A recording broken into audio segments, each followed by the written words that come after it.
tutorial sul velo. Oggi vediamo il cono. Allora, il cono è un movimento che si fa con il giro. Portiamo avanti il velo, innanzitutto. Scivoliamo un po' con il braccio su, ne facciamo uno su, uno giù. Quindi non prendiamo praticamente tutto il velo con la sinistra, ma una metà, se non che un pochettino meno. Quindi da qui facciamo scivolare le nostre ditine a forbice fino a qua.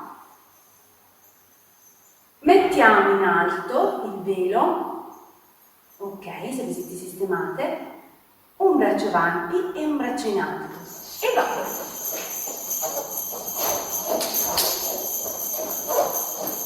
E voilà, il cono. Molto semplice, molto di effetto, molto carino. Rivediamo, ve lo rispiego. Allora, prendo il velo, porto il velo davanti, quindi da questa posizione che abbiamo le dita poi messe a forbicina, rimettiamo il nostro velo davanti. Prendo, lascio un lato, sollevo su e tiro in alto.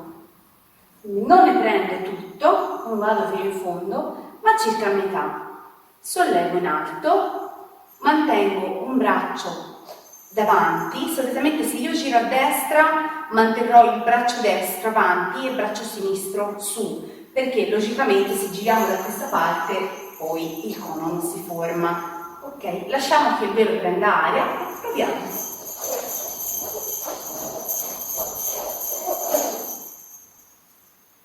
Molto semplice, no? Ma molto d'effetto. Grazie mille a tutte, se avete domande ricordatevi di iscrivervi e di lasciare i vostri commenti al prossimo video tutorial. Ciao!